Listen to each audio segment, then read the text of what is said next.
Hello ladies and gentlemen, welcome back to the channel. My name is Psycho Gold, this is Psycho Gold Videos. Today we're going to be checking out Dororo, episode 3. I am thoroughly loving this anime. I have been eagerly anticipating episode 3. I really want to know if the old priest from the previous episode is still going to be a part of the traveling crew. I'm hoping that these three are going to be the main characters. I've been led to believe that in the last episode I wasn't really sure what was returned to him, and people have said it's his nervous system, i.e. his sense of touch and feeling, which I actually, once someone said that, I was like, of course it is. You know, that's why they lit up all of his skeletal structure. It wasn't supposed to be like his bones or his muscle. It was the other thing. Why I didn't make that connection, I don't know. But thank you for pointing that out. Yes, that is most likely what it is. So it'll be very interesting to see what he is going to be like now that he can actually feel things. But am I right in thinking that that's going to make him a little bit less effective in combat? Because now he's going to have to learn how to deal with pain, something that he's never had to deal with before, and possibly things such as, you know, the hardness of the ground, cold, heat. These are all going to be new to him. Now, I'm hoping that this doesn't it doesn't debilitate him slightly, because obviously he has kind of dealt with a lot in his life already, so fingers crossed mentally he'll just be able to deal with it. But I would have thought that that is going to be very strange for him to get these senses back after never having them. Like, it's not like he had them for a time and they were stolen as an adult. They were literally stripped from him before he has any memory, with this pretty much right after he was born. So it's kind of like, how is he going to cope suddenly being able to feel? Like, I don't know, it could be very interesting, or it could just be kind of, you know, brushed over. Like, you know, I'm sure in the manga it was heavily gone into, because that seems like the sort of thing that you definitely would spend more time doing in a book than you possibly would in an anime. But I don't know, we'll have to wait and see. Either way, the episode's out, so we're gonna give it a go right now. 3, 2, 1, go. I really do like the way this anime highlights how utterly brutal, terrifying war is. Like, you think it's brutal as all hell back then, and then just think we just managed to make it even more terrifying as time went on. Oh! Ow! Oh! Okay. Okay. That suddenly went to yeah. It's what? Oh, okay. Yeah, this is not happy times in Japan. But here you go, here's the happy theme song. The party's over, man, but I still want to dance. Okay, so I'm guessing this is in the past, because it seems like darkened, like it's a flashback. Oh, it's this dude who's giving people prosthetics. Oh, okay, so he has an assistant who clearly has a prosthetic as well. So this is definitely the past as far as I can tell. But this kid isn't the main character, whose name I can't remember. It's like Hayukashin or something like that, but because he's got all of his senses. Damn, what the hell did he do? Oh, the doctor's name is Jukai. What the What do you mean picked a fight with him? He's a kid. What kind of fight was that? So, they call him a doctor, which I assume must be true, even though he's just, so far all I've seen him do is administer prosthetics, but I'm guessing he must actually be a doctor in his own right. He might be a scary man. Wonder why that is. Is what true? That he used to serve Lord Shiba. Oh, so he learned how to do this in another country. Okay. Damn. So these rumors that he used to work for this, I'm guessing, rather despicable Lord Shiba, is obviously a bad thing. It probably is the person that caused him all these injuries and lost his family. Oh no! Oh, he saw him on that cross. Oh, damn! He moved quick. That's the thing, if you kill him, he's the only person that can go around and help people. Oh, man. Oh, that's a difficult position to be in. So, he'd rather not have a prosthetic limb. Okay. I mean, I get the emotional response, but I get the distinct impression he's going to regret that in the not too distant future. I said that he was probably the one that showed him the kindness previously, didn't I? Although if the sight of him doesn't freak him out... I mean, why on earth would you even think that that was alive? Oh, something is opening and closing. Oh, yes, he's very much alive. So how exactly are you going to feed him? Yeah, like, in all seriousness, it's a newborn with no mother 6 years later. Oh, okay, so his brother is only 1 year younger than him. Oh, damn. So, he's able to use those prosthetics very well, even from a young age. Yeah, see, I still don't get how... If he can't hear... Like, the sight thing is fair enough. I kind of get that. But I really don't get how he can work out what exactly is going on.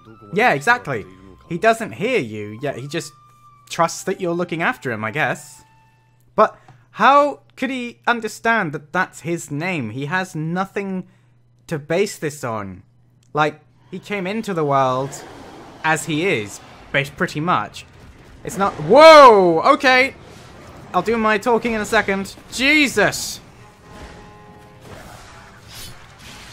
Whoa! Where did... Okay. Hyakkimaru didn't really seem phased at all. I mean, admittedly, probably because he couldn't see what it looked like, but you know what I mean. Oh! Okay. To you too. Yeah, man, I mean... He must have another sense. Otherwise, none of this makes any sense.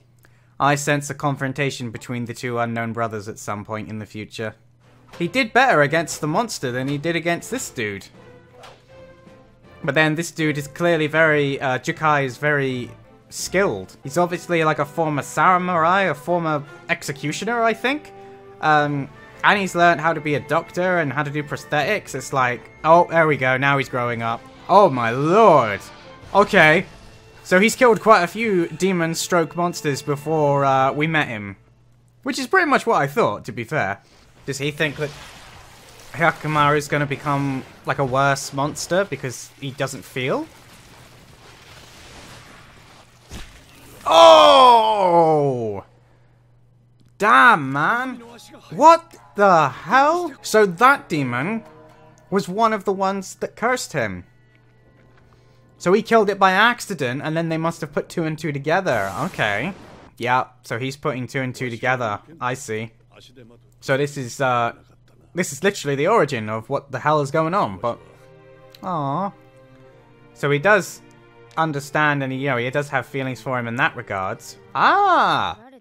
Okay, so now we're back to these 3. Maybe it fulfills their souls. Yeah, maybe they just do it because they can. What the hell? He's testing to see... Because obviously he doesn't know what he can and can't tolerate. I mean, I doubt he can tolerate anything. Damn, man. Alright then, that was... Yeah, okay. Well, there you go, ladies and gentlemen. That was Dororo episode 3. And that was different to the other 2 episodes that we've had so far. Namely, this one was missing a fight with a demon that would allow him to regain another piece of his limb. Kind of. This episode feels more like what you could almost have said should have been the first episode, but I get why it's not the first episode. But the fact that it's episode 3 makes me think that this is the anime going, okay, right, we've probably confused people who don't know this story enough. Now it's time to explain. So, we got confirmation that Jurai is, or should I say Dr. Jurai, is the man that raised Hyakkimaru, and he gave him his prosthetics, but not necessarily all of his abilities were learned. It seems he just has some of these abilities from birth, being able to see supernaturally, some kind of way to understand his outside surroundings, even though he doesn't have any of his senses, which some people will undoubtedly say, especially if it's the uncut version of this that you watch, some people will undoubtedly say that I got a little bit too fixated on how exactly this all works with his lack of senses, but no sight, no sound, no smell, and no feeling. Which, you know, even if he had all of his limbs, which he doesn't, that is, like... I don't know if you can really grasp what that must be like, because that is essentially having nothing. Eternal darkness, complete silence, no outside ability to even feel if someone is there.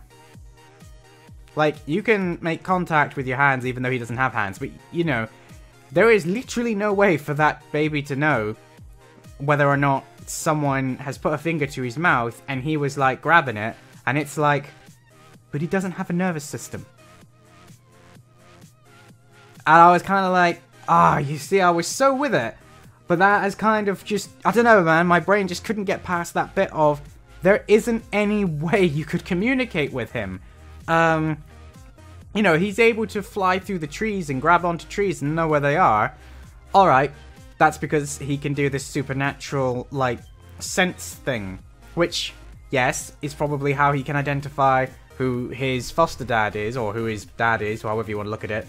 But, I don't know, man, I can't get past the idea that somehow he's still understanding other people. He still knows what they're talking about. He still seems to get what exactly it is that is going on around him. He was able to learn how to sword fight. He's acrobatic. He's able to just basically pick up whatever, you know, seems to be whatever he wants to learn. He can learn it. And, you know, he was putting his prosthetics on Matey's face like he could make it work. And, you know, maybe he was just doing that because he wanted to try. Because obviously once he leaves him, I don't know how they're ever going to find each other again. But, I don't know, man. Like, in my head, I've got to go with the idea that he has other supernatural senses that are making up for it. The problem with that is, I don't know, man, it just kind of cheapens it. Like, it's torture for this kid, and his revenge comes from getting his life back, quite literally. You know, taking back what was stolen from him. I suspect eventually taking revenge on his biological father, and undoubtedly in the process going up against his brother, who we've just seen is very good with a sword as well. So I've no doubt that there's going to be a duel between those two at some point. All of that kind of loses, not by much, but it does a little bit for me. It kind of loses some of its impact of the idea that actually he still kind of is able to be relatively okay, because, like I said, he doesn't know it any differently, which is half the reason why he's able to do this. But it's just, he was able to learn how to use the prosthetics without any way for Jirai to teach him. He was able to somehow see supernaturally, so sight, whilst it's nowhere near as good as we've seen whenever we've seen the flashes, he can still see, and he never gets lost, he knows where he's going, etc. But when people apply that to someone who is blind, the myth is that the other senses will make up for the lost one, which has kind of been proven to not be the case anyway, at least for the majority of people. But he doesn't have any other senses to fall back on. So it must be supernatural powers that he has gained, maybe from Buddha. You know, we know that Buddha, the goddess of that statue, stepped in to stop him from being killed, which might also be why he attracts monsters to him, because they've been sent to finish the job, to finish the contract. If that's the case, ideal, and I got no problems with that. I don't know, I was right there with it with the first two episodes, and then some of this episode has kind of brought into question how far they've been willing to go with the idea that he had everything taken away from him. And it's like, yeah, he did, but he's kind of got other stuff making up for it, and that's fine. I don't know, I would have preferred it almost if they hadn't tried to show these early years to explain everything, because now I just feel like I've found the holes.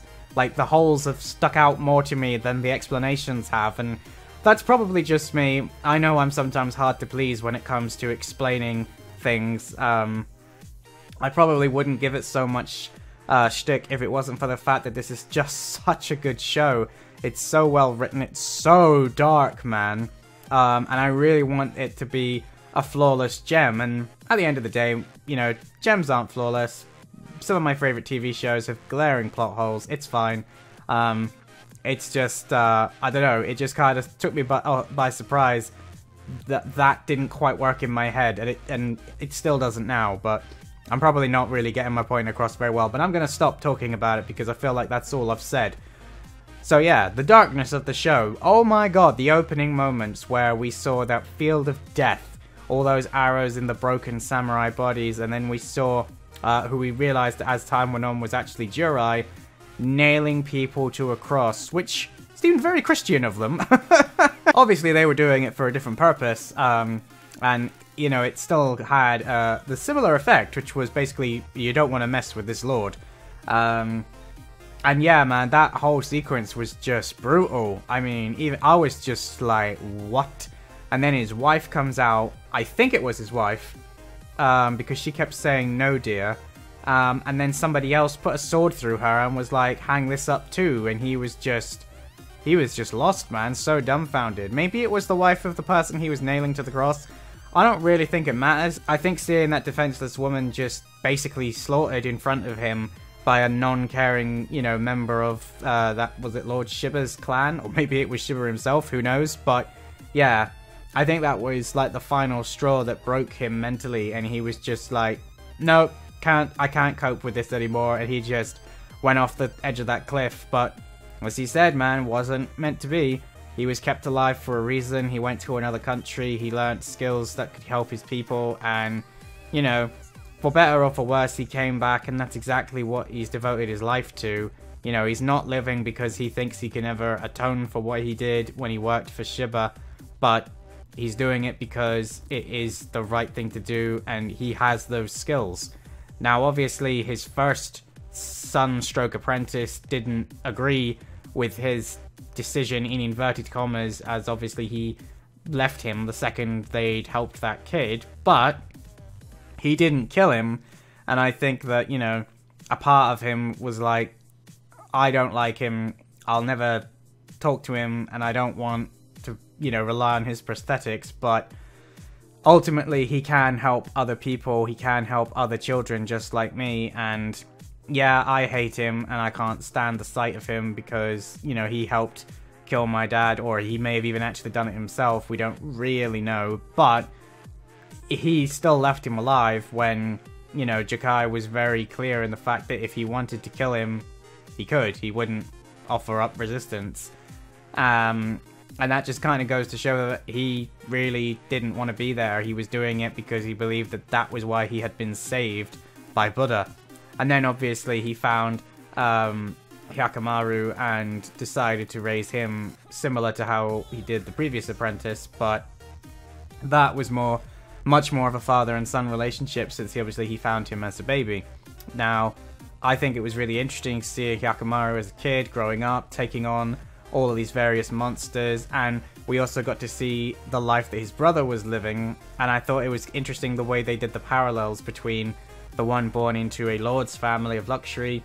He's good with a sword, he's got, you know, anything he could possibly want, but he is obviously very curious about why the Buddha statue is missing a head.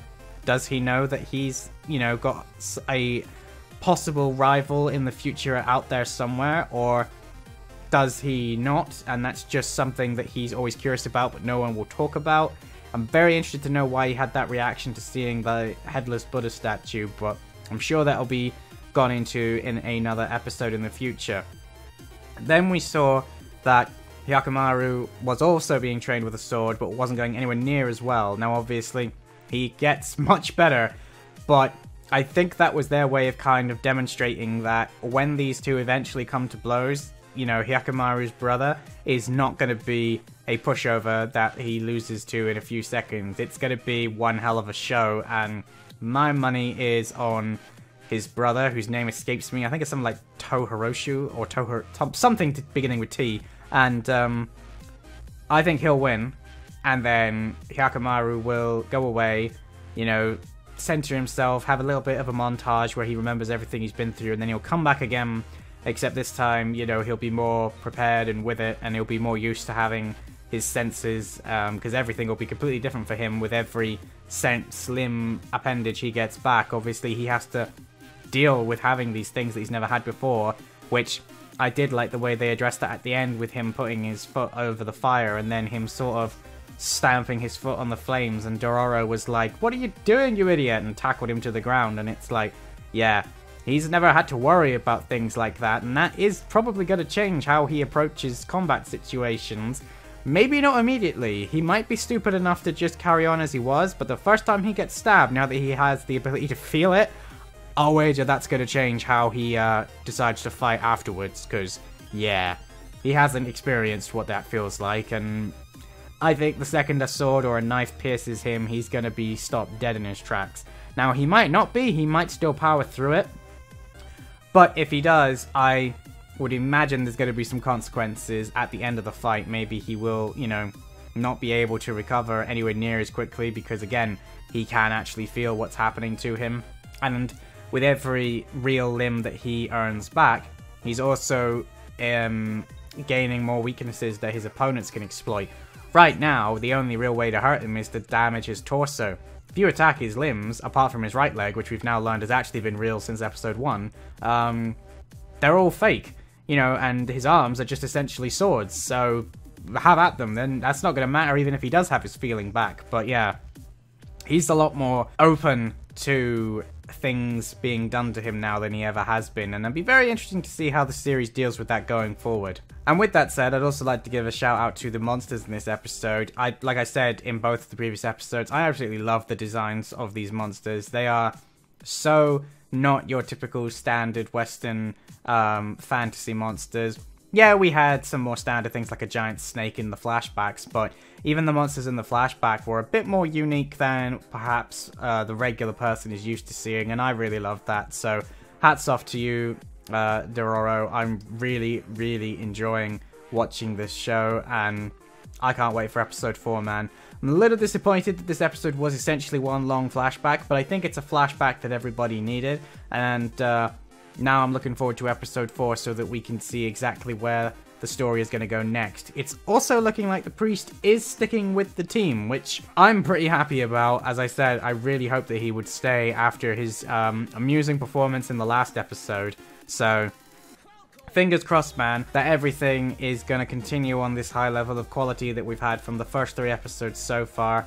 If you enjoyed this episode of Dororo, be sure to give it a thumbs up, drop comments down below, letting me know what you thought of this episode, and yeah, what are your guys' predictions for where the show is going to go? Obviously, if you've read the original manga, because it's hardly a new thing, you guys kind of have an advantage, so you don't have to take part. But if, like me, you're an anime only, feel free to let me know where you think the show is going. I personally am not too sure. Like I say, I think we'll see him take out the demons, have a fight with his brother, and then we're going to see a confrontation between him and dear old dad. Now, whether or not his dad has any, you know, extra demonic supernatural backup will remain to be seen, but I don't know. I also think at some point he's going to have to start fighting other humans. I don't think it's just going to be purely monsters he's going to have to deal with. I think other samurai, maybe people who work for his father, maybe people who just work for other clan lords who've heard of his skills, they're going to start appearing in time and challenging him, trying to hunt him down, whether he's got a bounty on his head or what, I don't know. But I can see battles with other people coming up in the future as well. But that's just me. Like I said, let me know what you guys think, or if you just agree with me. Either way, that's going to be it from me, guys. If you're new around here, don't forget to click that subscribe button. Feel free to go and check out my Patreon page if you feel so inclined, as the link is down in the description below. And as always, my name is Psycho Gold, and I will see you in my next video. Psycho Gold, out.